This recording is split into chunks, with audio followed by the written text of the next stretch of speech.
एक गुण को पहचाना जाता है। एक अपेक्षा से गुण में भेद है, दूसरी अपेक्षा से गुणी और गुण भिन्न भिन्न भी हैं।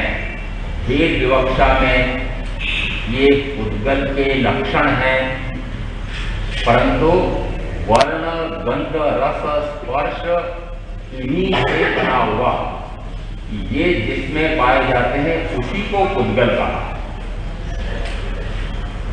ये वर्ण गंध रस स्पर्श गुण अलग हैं, लक्षण अलग हैं और उद्गल अलग है, ऐसा भी नहीं मान। परंतु फिर भी यह तो हम कहेंगे कि जिसमें वर्ण है उसको उद्गल कहा जाता है। ये वर्ण गंध रस स्पर्श चार की अपेक्षा से आए हैं कि यहाँ उद्गल परमाणु की अपेक्षा से तो ये चार होते हैं, और जिस समय उद्गल द्रव्य कहेंगे उस समय इसमें शब्द और जुड़ जाता है। क्यों? क्योंकि शब्द दो या अधिक एक साथ संघात करते हैं, उस समय शब्द यह निकलता है। आपके व्यवहार भाषा में कहते हैं एक हाथ से ताली नहीं बजती है। एक उद्गल दूसरे उद्गल से टकराता है, जुड़ता है, उस समय शब्द की रचना होती है। इस अपेक्षा से जब भी उद्गल के लक्षण या गुणों का वर्णन आता है तो मात्र चार आते हैं, वर्ण गंध रस स्पर्श। शब्द छूट गया। शब्द यह भी उद्गल का ही गुण है, परमाणु का नहीं।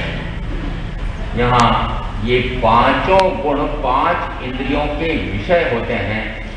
इन पांचों के माध्यम से इनको ग्रहण किया जाता है।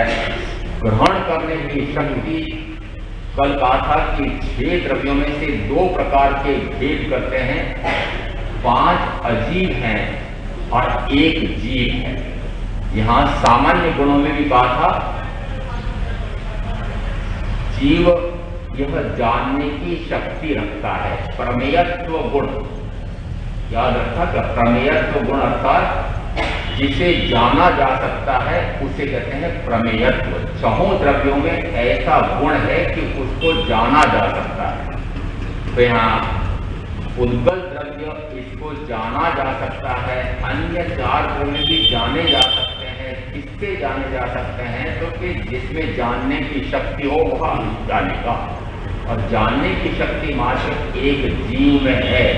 इस अपेक्षा से कि जीव में इन शब्द वर्ण गंध रस स्पर्श को जानने की शक्ति है, और जब इन 4 या 5 को जानना हो तो इसमें दोनों प्रकार से जानना हो सकता है। प्रत्यक्षतः भी जान सकते हैं और इन 5 इंद्रियों के माध्यम से भी जान सकते हैं। प्रत्यक्षतः कैसे जान सकते हैं?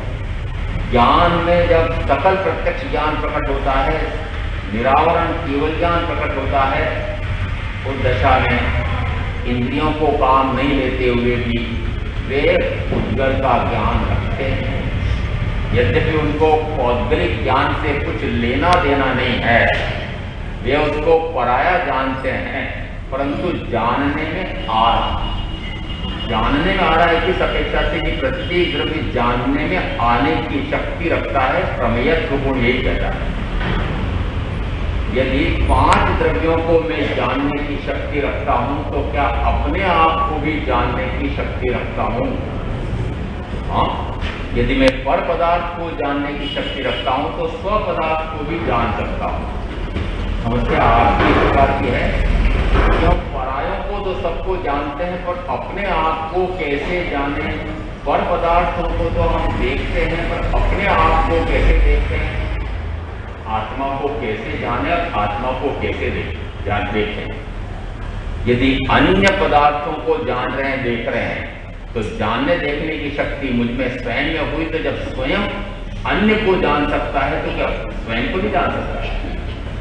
और समस्या है कि जिस समय अन्य को जानते हैं, देखते हैं, उस समय स्वयं को जानना देखना नहीं हो सकता, और जिस समय स्वयं को जानना देखना होता है उस समय अन्य को जानना देखना नहीं हो सकता है। एक समय में उपयोग एक प्रकार का कार्य करता है। आप चाहते हैं इसको भी जान लो, इसको भी जान लो, एक साथ नहीं हो सकता।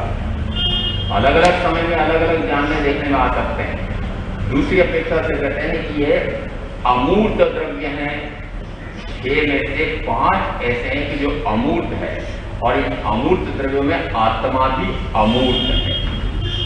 अमूर्त यानी 2-10 व्याख्या प्रज्ञप्ति में द्रव्य क्षेत्र काल भाव, जब भाव से जीव का कैसा स्वरूप है ऐसा उत्तर आया, जिसमें वर्ण नहीं, गंध नहीं, रस नहीं, स्पर्श।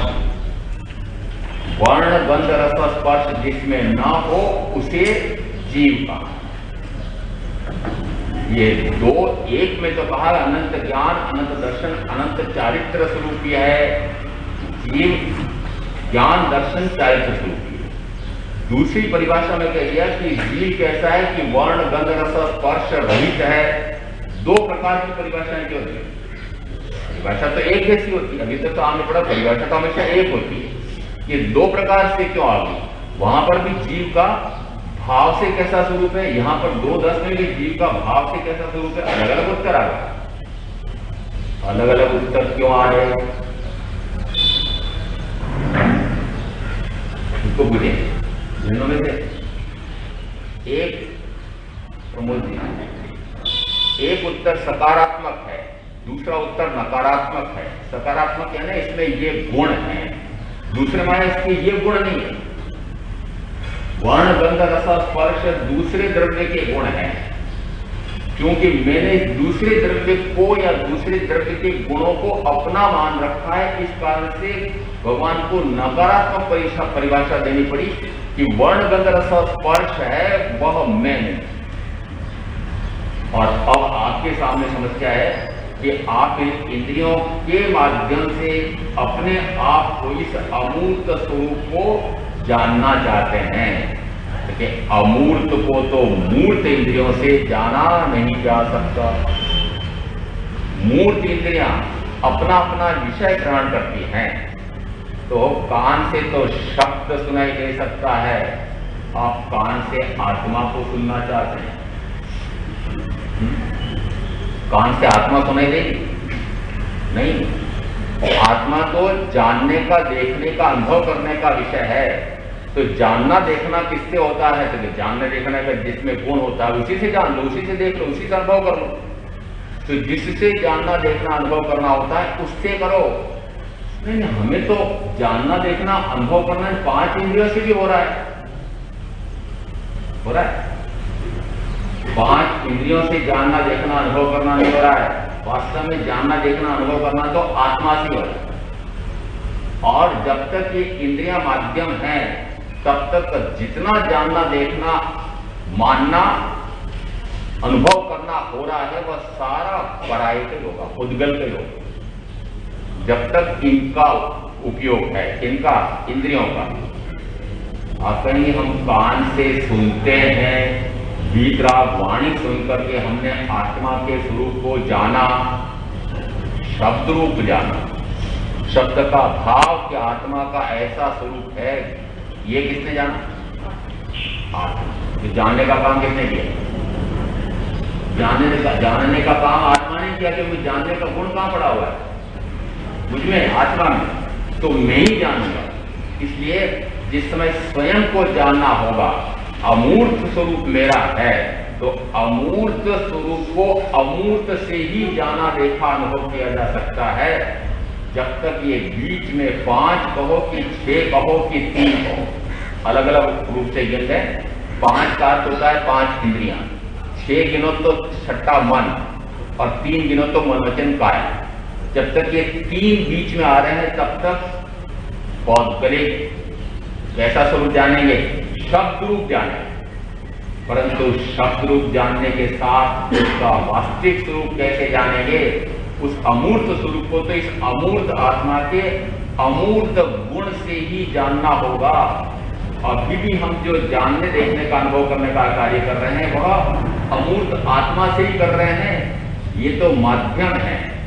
इस अपेक्षा से जीव का स्वरूप ध्यान में रखना, ये जीवात्मिका इस प्रकार का है। 11वीं गाथा में यह महत्वपूर्ण बात आई थी कि जीव कैसे जाना जाता है, तो कि जीव में जानने की, देखने की, उपयोग नाम की और सुख और दुख का अनुभव करने की शक्ति है, उसे जीव का। आगे इससे भिन्नता दिखाने के लिए फिर इस उद्गल का लक्षण कहा कि वर्ण गंध रस स्पर्श यह उद्गल का लक्षण है। ये 6 द्रव्य जिस समय भगवान महावीर इनका विवेचन करते हैं, कल कहा था कि एकमात्र भगवान महावीर ऐसे हैं कि जिन्होंने धर्मास्तिकाय और धर्मास्तिकाय 2 द्रव्य माने हैं, और कोई वैज्ञानिक या धर्मवेत्ता दार्शनिक ऐसा नहीं हुआ जिसने इनको मान्य किया। बड़ा अटपटा लगता था उस समय की धर्मास्तिकाय कहाँ है, हमको तो दिखता ही नहीं। अमूर्त कहा ना, दिव्य कहाँ थे। अमूर्त द्रव्य को आप इंद्रियों के माध्यम से जानना देखना चाहोगे तो क्या नहीं हो सकता। तो उस समय भी अन्य दार्शनिकों को विश्वास नहीं होता था, परंतु जिस समय वैज्ञानिकों ने आविष्कार किए, आविष्कार किसके माध्यम से किए, तो मैं तो ये कहता हूँ कि जर्मनी के लोग, जापान के लोग, जिस समय जापानी यात्री यहाँ पर आए थे, तक्षशिला में पढ़ने के आए होंगे या भ्रमण करने के लिए भी आते थे, उस समय कहो या यहाँ से जो हमारे प्राकृत के, संस्कृत के, अपभ्रंश के बहुत सारे शास्त्रों को लूट लूट करके ले गए, हमें तो पता ही नहीं लगा। और वहां जाकर के उन्होंने खोजें की होगी, और आज के वैज्ञानिकों ने जो 100-150 वर्षों में जो खोजें की हैं, मुझे तो एक वैज्ञानिक डॉक्टर मोदी मिले थे, उन्होंने कहा कि 150 वर्षों में कितना वैज्ञानिकों ने आविष्कार किया है, ये आज हम आगमों को समझते हैं। तो उसमें 4-5 दिन तक उनसे मेरी चर्चा हुई थी कि ये हमारे आगमों में पड़ा हुआ है। मैंने जब ये कहा उन्होंने कहा कितना पड़ा हुआ है, तो हमारे आचार्यों ने इस प्रकार के वैज्ञानिक तत्व कि भगवान महावीर रसायन शास्त्र के भी विशेषज्ञ थे, भौतिक शास्त्र के भी विशेषज्ञ थे, जीव विज्ञान के भी विशेषज्ञ थे, ये दोनों निकाल करके दिया आचार्यों ने।